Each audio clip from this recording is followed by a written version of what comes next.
Bonjour tout le monde et bienvenue dans ce vlog consacré à 10 Cloverfield Lane, réalisé par Dan Trachtenberg. La suite, sortie de nulle part, un peu comme le monstre du film était sorti de nulle part, de Cloverfield, sorti en 2008, qui a déchaîné les passions en 2008, mais qui a toujours pas fini de déchaîner, parce qu'il y a toujours des gens pour gueuler contre Cloverfield et dire que c'était une arnaque, ce qui n'est pas du tout le cas, enfin, c'est très très loin.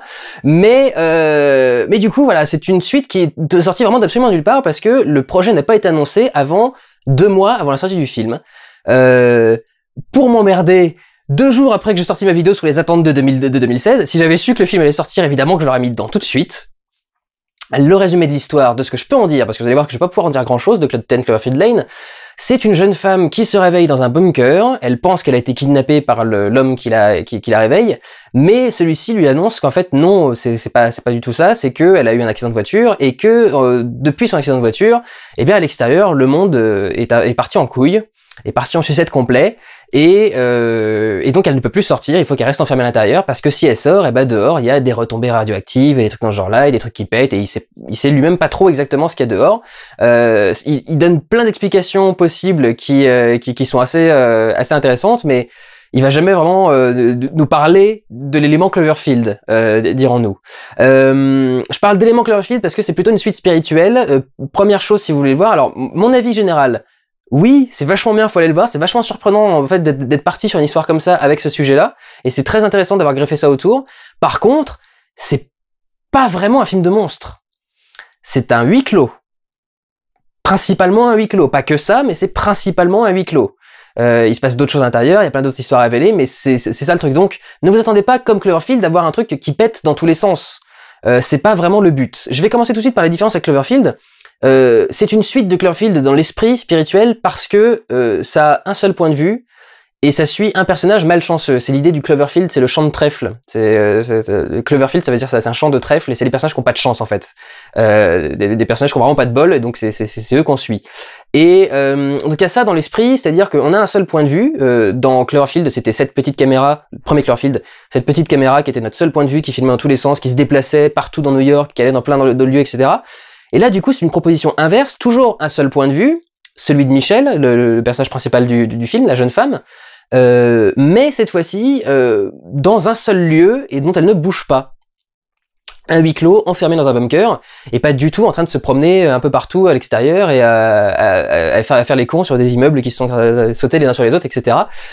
Donc c'est vraiment une drôle de suite, entre guillemets, à Cloverfield, parce que c'est une espèce de proposition totalement presque malvenue dans ce que devait être le film.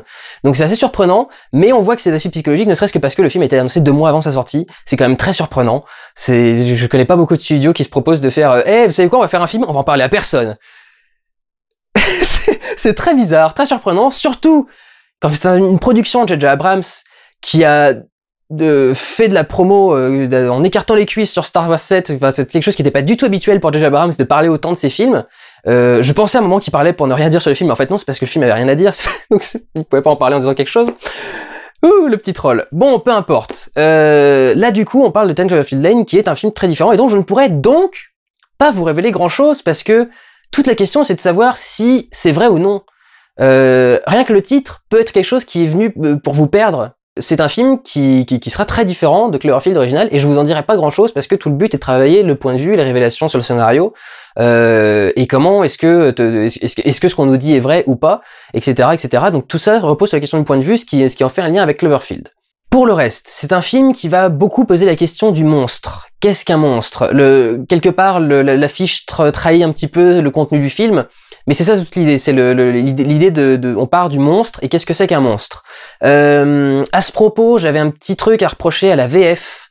J'ai pas... en tout cas, si la VO le fait, je l'ai pas vu au même moment, c'est ça qui m'étonne. La VF s'est fait un kiff, et a placé le monstre partout dans les traductions. Du style, alors faut que je vous dise où est-ce que je les ai notés parce que je les ai pas toutes en tête. Aux informations par exemple, on parle à un moment de panne électrique monstre, de panne électrique monstrueuse, et alors que la voix à la radio dit a catastrophic Power Stage. Donc, j'articule pas du tout, mais c'est pas grave. Donc voilà, catastrophique à monstrueux, il y a quand même quelque chose qui va pas. Et il y a un truc un peu plus loin. Oui, un mec qui dit si j'avais su que j'allais me retrouver enfermé dans un bunker, j'aurais pas fait aussi attention à tout ce que j'ai fait dans ma vie, j'aurais fait des tatouages et je serais devenu en version française, je serais devenu un monstre de foire ou un truc dans ce genre-là. Et c'est pas du tout ce qu'il dit dans la version originale. Il dit tattoo freak, ce qu'il a dit un passionné de tatouage, un truc dans ce genre-là, mais je sais plus exactement comment il le dit lui, mais c'était pas un monstre de foire ou un truc dans ce genre-là. Donc c'est d'accord, c'est le message du film de poser les questions des monstres, mais là vous mettez des fausses pistes en fait. C'est ça qui est con, c'est que vous mettez des mots monstres partout juste pour mettre le mot monstre et ça gâche un peu le message du film. Donc les traducteurs français, il faut vraiment qu'ils arrêtent, il faut qu'ils fassent très attention en ce moment parce qu'ils font n'importe quoi. Il y a plein de trucs, s'ils sont mal traduits sur les sens, je suis en train de découvrir des trucs là, c'est assez aberrant des fois. Comment sont traduits les trucs anglais, parce que des fois ils confondent les sens littéraux et les sens propres à l'histoire dans les traductions. Donc c'est des trucs très étranges. Mais là, c'est même pas oublier le sens littéral, c'est justement trop se mettre par rapport à l'histoire et essayer même de dénaturer ce que va être le film. Le deuxième thème du film, et ça je trouve ça intéressant, c'est le thème de l'action. Un truc qui est pas mal, c'est que autant dans le premier Cloverfield, les filles étaient un peu des nunuches qu'il fallait toujours sauver, autant là du coup c'est une fille qui devient le personnage principal et tout le but c'est qu'elle se mette à agir. À un moment elle raconte une histoire, c'est assez marquant, quand d'avant de se retrouver dans le bunker évidemment. Elle raconte qu'un jour elle était dans un magasin et elle a vu un père qui était violent avec sa petite fille et elle s'est dit, elle se disait si je voyais ça se faire un jour, je m'étais toujours dit que j'interviendrais et que je parlerais au père, etc. Et elle dit, en fin de compte, comme à chaque fois que j'ai peur et que je suis stressé, j'ai rien fait. Je suis resté sur place et je l'ai regardé. Et quand on arrive au terme du film, le personnage n'est plus comme ça. C'est le parcours du personnage, c'est de devenir un personnage combattant. De devenir un personnage qui agit et non plus qui se laisse faire et qui fuit ou qui se protège. Tout se passe dans un bunker. Tout le sens est là-dedans, c'est que fuir, pour se protéger, se mettre à l'abri, se mettre dans un coin et essayer de fuir les problèmes plutôt que de les affronter. Le personnage en début de film, je vous dis pas exactement ce qui se passe, mais le personnage en début de film fuit quelque chose. Très clairement, ça nous est très clairement montré.